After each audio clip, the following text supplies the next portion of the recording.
Dear comrades, good evening. I'm glad to welcome you all. It is a pleasure to once again visit a missile carrier like yours. In principle, I have never been on a missile carrier like yours. I have been on other similar operations. Surely, I took part in training. But what concerns your ship? This is a special thing. This is the newest ship. Look, we laid it down in 2015, launched it in 2023, and in 2024 it was part of the armed forces. For such complex products, these are very good terms at the most modern level. Today another such boat apparently was also launched. It is in principle the same, but there is also zircon, which is especially nice. Because zircon, to a certain extent, can already be classified as a weapon of strategic importance. How much zircon is there, probably? 1,200? Two more options. But still, given the power of this weapon, its accuracy and speed of movement to the target, it can certainly be classified as a system that performs strategic tasks. The role of the Navy is generally known. Russia has been a powerful maritime power for centuries, and we will do everything to maintain this status. We will build new surface and submarine ships. We will improve their characteristics. They must meet the requirements of today and must be combat-ready, effective in the full sense of the word, historical perspective. Because this weapon, which must serve the country for many decades, is the basis of our strategic security. We will do everything for this.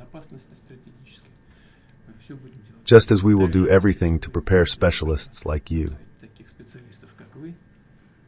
These are unique people, excuse the expression, but nevertheless, this requires a special character, readiness to perform any tasks to ensure the country's security. You are not such, I have no doubt about it. The traditions of the Navy have been established for a long time, they are observed, and the brotherhood of naval officers, especially submariners, has a special quality, a special character.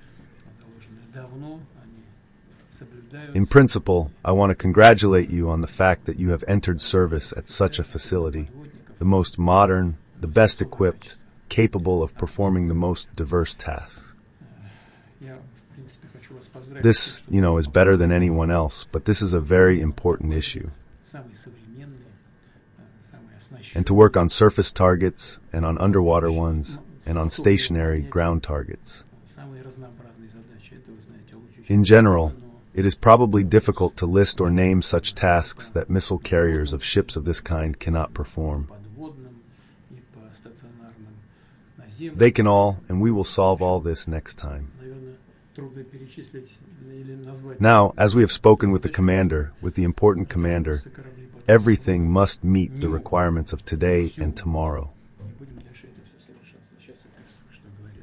We must look to the future. I'm glad to see you. I congratulate you on being here. And I congratulate, as I just said above, I congratulate all the naval sailors on today's event, on the fact that a new submarine has been launched onto the boat, this one you have. If there is anything you would like to ask, I will be happy to answer any of your questions, please. Decide whether I will give the floor to the commander? Yes, of course.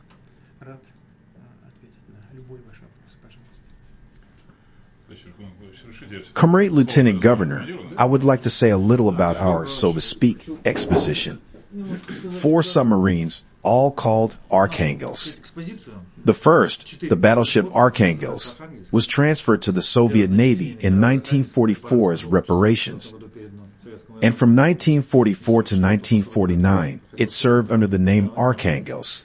The next ship named Archangels was K-525, the lead submarine of Project 1949, which served in our military liberation until 1996. After that, the name Archangels was transferred to the heavy nuclear-powered strategic missile submarine TK-17 Archangels. You know it. And accordingly, we became the fourth, the very top ship, accordingly, of Project 885, Project yasen-m. That's all for me. The first question. Dear Valery Vladimirovich, the commander of the Nezem is Captain Vidyan Kabovsky. The crew is proud to belong to the glorious armed forces of the Russian Federation.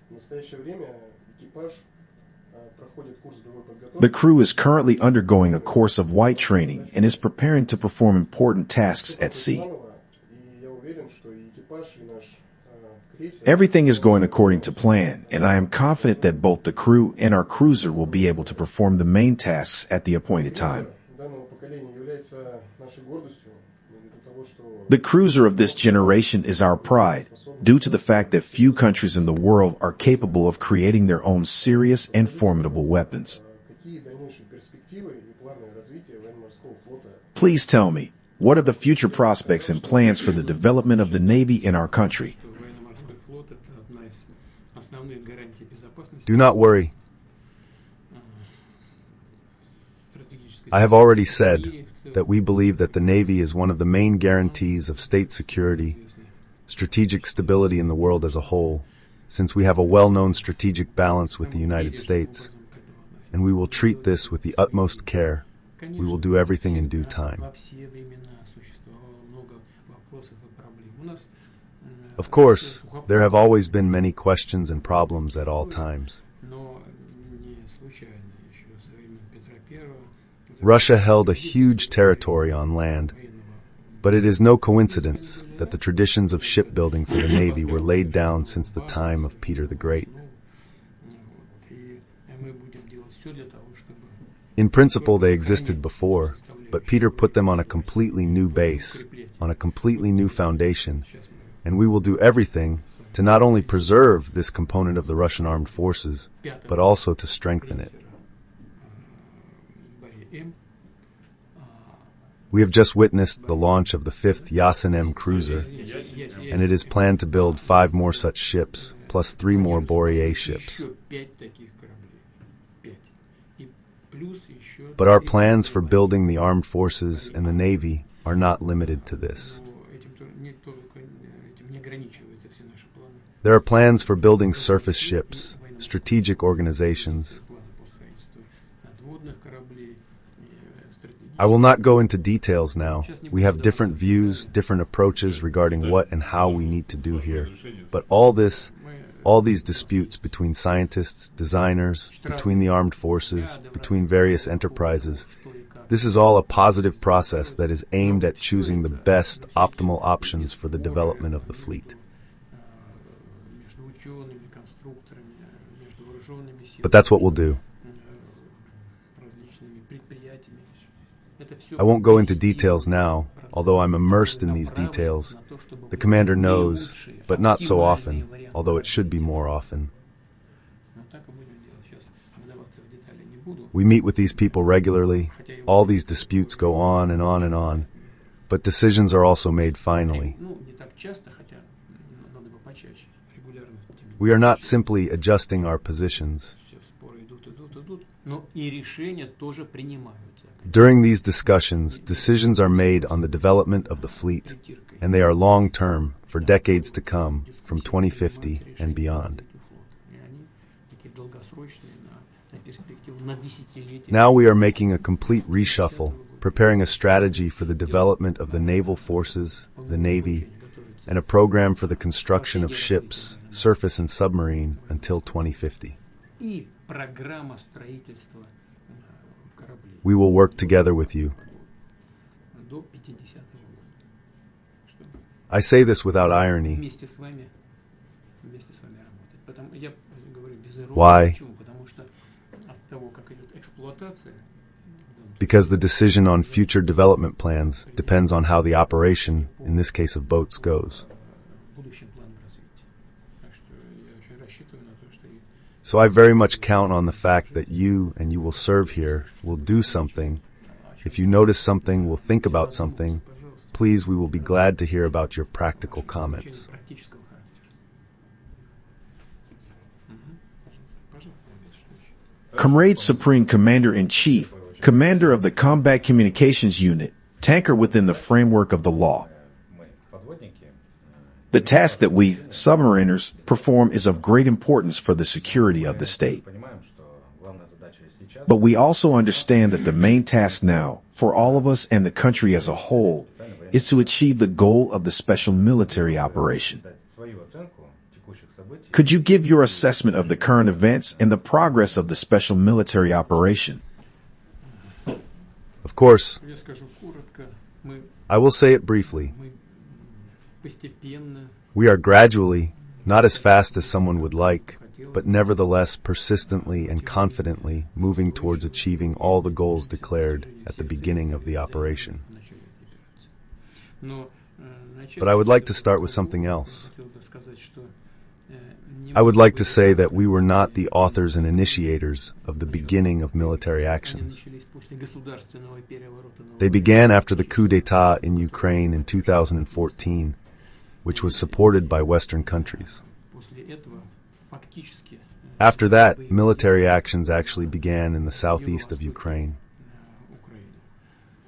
For 8 years, they tried to resolve these issues, these problems, by peaceful means. They were forced to take Crimea, Crimeans, Sevastopol residents under their protection. And for a very long time, and persistently, they sought to resolve the issues related to Donetsk and Luhansk by peaceful means.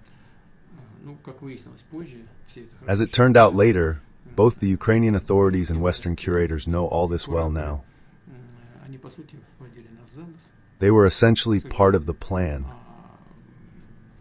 Unfortunately, the former leaders who then led some of the leading parties in the West, in particular the President of France, Mr. Hollande, and Mrs. Mettler, former Chancellor Ferge, said directly, publicly, shamelessly, that they needed the Minsk agreements only to arm the Ukrainian regime and prepare it for military action with us. But for 8 years, the people who lived in the territory of Donbass, Luhansk, and Donetsk were subjected to genocide in the literal sense of the word. The Western curators of the Ukrainian regime preferred not to notice this. This forced us to make an attempt to stop the war that began in 2014 by armed means. We did not start it. But even by the way, when the armed conflict took such a hot phase in 2022, we still proposed to resolve all issues peacefully. Moreover, I have already spoken about this many times. We reached an agreement with Ukraine when the negotiations began in Istanbul. By the way, we agreed on those issues that are very often asked now and are interpreted as an impossible solution on the issues of denazification and demilitarization. We agreed on these issues as well. Everything was written down in the draft of this document. And it came out of this document, was endorsed by the head of the negotiating group from the Ukrainian side. They endorsed it, they signed, that means they arranged everything. But then, as is also known, curators from Europe arrived, in particular from Great Britain. The former Prime Minister, Mr. Johnson, convinced the Ukrainian leadership that it was necessary to continue the armed struggle to the last. The Ukrainians with the goal of inflicting a strategic defeat on Russia. He probably forgot that there are such groups as yours, such means as your submarine. He probably forgot or does not really understand what the Russian people are, What is in our people's souls and hearts when it comes to the security of the fatherland? What is happening today is in principle also clear. Along the entire line of combat contact, our troops, the government, and the strategic initiative. And there is every reason to believe, I said just recently, we will put the squeeze on them. There is reason to believe that we will finish them off.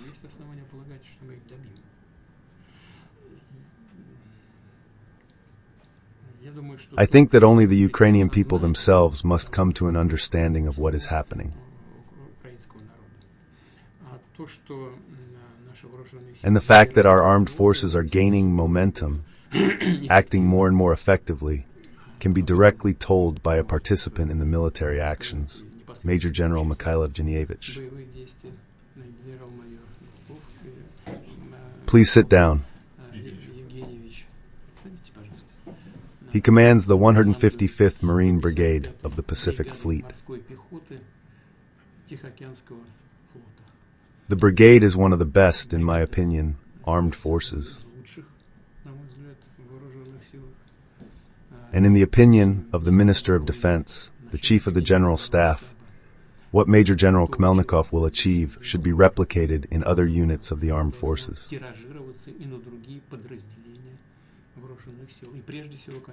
And first of all, of course, in the units of the Marine Infantry, which in general fights excellently, treats without any involvement in the development of the armed forces, as well as the foresters, as well as the special forces.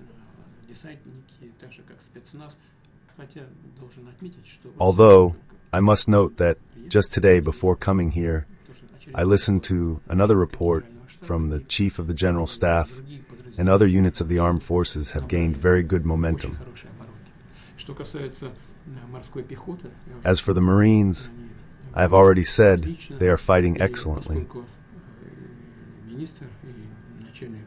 And since the Minister and the Chief of the General Staff believe that your experience should be replicated in other units, I have decided to transfer you to another position to increase your level of responsibility.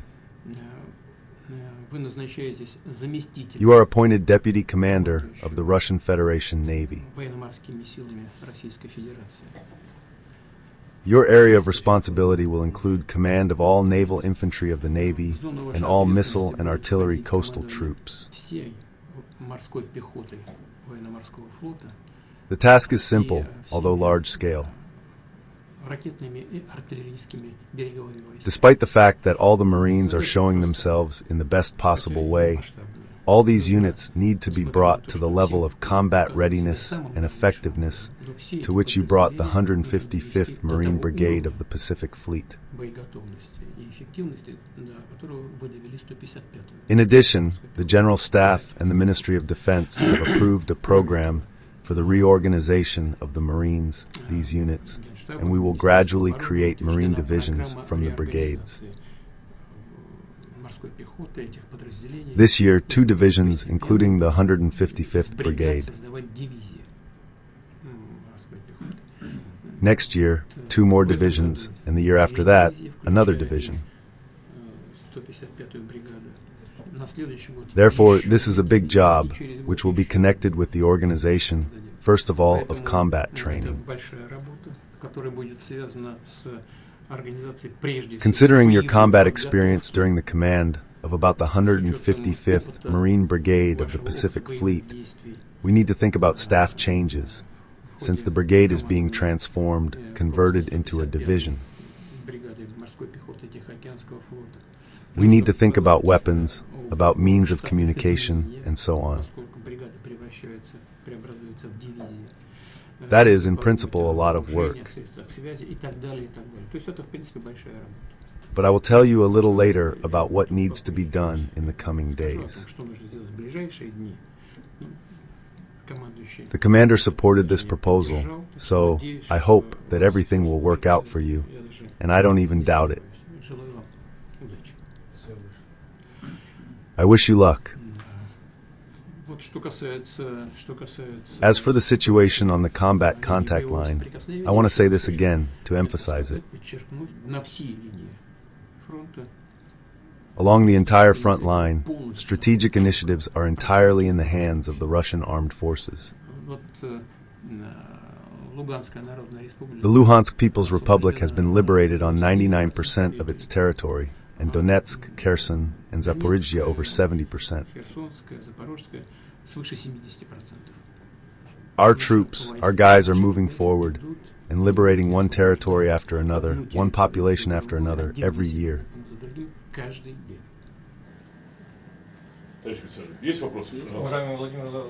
Today, the world's attention is focused on the negotiations between Russia and the United States. Unexpectedly, we have begun to conduct a dialogue and get closer to our main rival, and we would like, if possible, to learn firsthand the progress of the negotiations and their possible results. И хотелось бы, если это возможно, узнать из первых уст ход переговоров и возможные их результаты. Don't pay attention to this. Just serve, and that's it. Do your duty. But overall, this is a joke. I understand that everyone in the world, and in our country, all people are watching this closely. In this regard, I would like to say first that, in my opinion, the newly elected presidents sincerely want this conflict to end. There are many reasons for this, but in my opinion, this is a sincere step. But it is clear that the conflict I spoke about, which happened in the recent past, is still complex and requires careful discussion and approach. We are for resolving all these issues by peaceful means. And I also said something about this, what we did from the very beginning, the first, the second, and the third. Therefore, we are for resolving these issues by peaceful means. But when eliminating the root causes that led to the current situation, we must, of course, ensure Russia's security for a long-term historical perspective.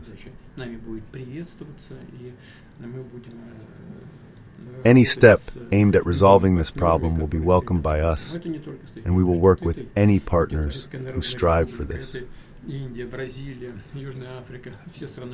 is not only the United States, it is also the People's Republic of China, India, Brazil, South Africa, all the BRICS countries and many others, for example, including the Democratic People's Republic of Korea, with which we have signed an agreement. And Article 4 says a lot about how and what we should do, support each other.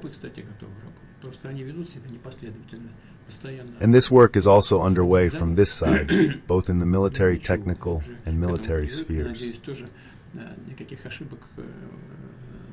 By the way, we are ready to work with Europe. They just behave inconsistently, constantly trying to lead us by the nose. But it's okay. We've gotten used to it, and I hope we won't make any mistakes based on trust in our so-called partner. But overall, there is a problem there that is talked about in passing, and I talk about it myself. What does it consist of? It consists of the fact that from the very beginning, after the collapse of the Soviet Union, the so-called Nazis, as they are called in Ukraine itself, nationalists, people with such neo-Nazi views, have had a very big influence in the country. And it wasn't just us who came up with this. You know what's interesting? Few people remember this now either. Back in 2017, an amendment to the law was introduced in Congress that prohibited financing, supporting, and having any kind of relations with a unit like Azov. And the American legislator directly called this paramilitary organization terrorist and anti-Semitic. Moreover, although the Senate did not support it then, but a year later, I think 2 years later, the initiators of this law, and among them was the oldest member of the U.S. Congress, did support this law. And it was passed by Congress. The U.S. Congress called this organization terrorist, anti-Semitic, neo-Nazi. But nothing has changed since then. They were the same as they were. Has anything changed? No. What happened? In 2022, the State Department, citing the fact that this Azov formation had joined the Ukrainian armed forces, decided that it was possible to provide them with assistance. The fact that it was integrated into the Ukrainian armed forces has not changed anything, in essence. Their views, their actions, all remain the same. And now even more so. Now they and these units, including Azov, are planning to strengthen and create divisions from them. This means that such people attract more and more weapons, more supporters, and put others under arms, imposing their views on them. What does this lead to? It leads to the fact that civil authorities today, in accordance with the constitution in Ukraine, are not legal. The elections were not held by the presidents. And the constitution is structured in such a way that everyone is appointed by the president, including regional authorities, appointed by the governor, and so on. If he himself is illegitimate, then everyone else is too. So, in the conditions of this illegitimacy, the actual neo-Nazi formations receive additional weapons and recruit new people into their ranks. What does this lead to? This can lead to the fact that the actual power is in their hands. And this means, in turn, that it is not clear with whom to sign what documents, and it is not clear what power they have, because tomorrow other leaders will come who will go through elections and say, well, we don't know who signed it, goodbye. But that's not even the point. The point is that these neo-Nazi formations, such as Azov, and there are others, they are actually beginning to rule the country. True, the question arises what to do, how to negotiate with them. True, in such cases, international practice follows a well-known path. In the context of UN peacekeeping, there have been several times what is called external management, temporary administration. This was the case in East Timor, I think, in 1999. This was the case in some parts of the former Yugoslavia. This was the case in New Guinea. In general, this practice exists. And in principle, of course, it would be possible, under the auspices of the UN, with the United States, even with European countries, of course, with our partners and friends, to discuss the possibility of introducing temporary management in Ukraine. And for what purpose? In order to hold democratic elections, in order to bring to power a viable government that enjoys the people's trust, and then begin negotiations with them on a peace treaty, sign legitimate documents that will be recognized throughout the world and will be reliable and stable. But this is only one of the options. I am not saying that there are no others. No, they do exist. Now all the possibilities are just being laid out on the shelves. And maybe it's even impossible to separate everything because the situation is changing quickly. But this is one of the options. And such practice exists in the work of the UN. I have already named several examples. But in general, we welcome the resolution of any conflicts, including this one, by peaceful means, but not at our expense. Anyone else speaking? Any questions? Feel free to ask. Dear Vladimir Vladimirovich, we, Captain Turan Gabaliev, we spend most of our time at sea, away from our families. While we are at sea, our families are waiting for us. They live in closed cities, which are significantly remote from the regional center, from large cities. I would like to thank you for caring about the well-being of our families and ask you to tell us about what is planned for the development of infrastructure in closed cities. We discussed this today. The commander was present. He saw. You know, in general today, thank God, our economy, the state finances are in a satisfactory condition, and everything is stable in the sphere of state finances and in the economy as a whole. But there is always not enough money. There is no such thing. I don't remember in all the years of my work that anyone who manages finances in the economy said that we don't know what to do with the money. This doesn't happen. True, when oil prices were high and so on, we had funds that we put aside in reserves. We called them differently. But in general, even when we put them aside in reserves, they were still not enough. Because if we don't put aside money in reserves, then macroeconomic problems arise, including inflation. We still have to put aside something, and from what's left, build programs related to the expenditure side of the budget. And now we have the same situation. Everything is stable, normal, 4.1% growth of the country's economy. Russia is the fourth country in the world in terms of economy, in terms of purchasing power parity.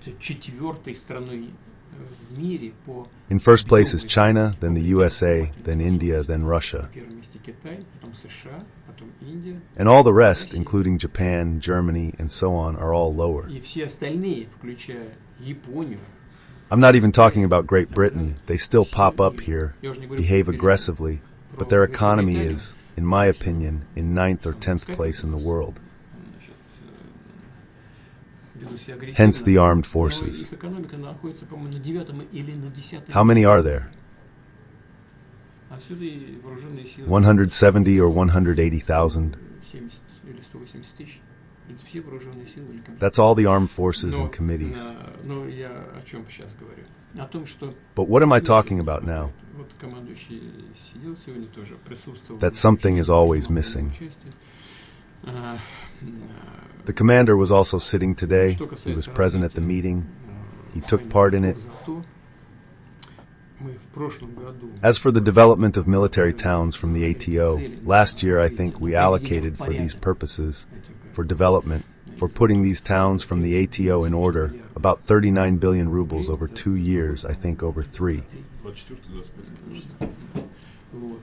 24, 25. That's why today I gave instructions to the government, and the Ministry of Finance. They, of course, accepted it for implementation. We will allocate funds in the same volume for the coming years. At least 10 billion rubles.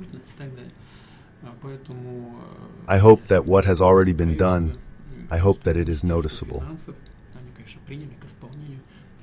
This is money for kindergartens, for schools, for putting the housing and utility system in order, for streets, for yard space, and so on. I hope that you are observing this. I have no doubt. I assure you that this is so. But they are silent about something. Modest simply. So it will happen. This program exists, and money will be allocated. Thank you. Decide to thank. Thank you. Your battalion, I'll land you now. At Demidovsk, there to the south of Demidovsk. It works, right? That's right. It works well. Well done. Thank you. In this regard, I will tell you something now.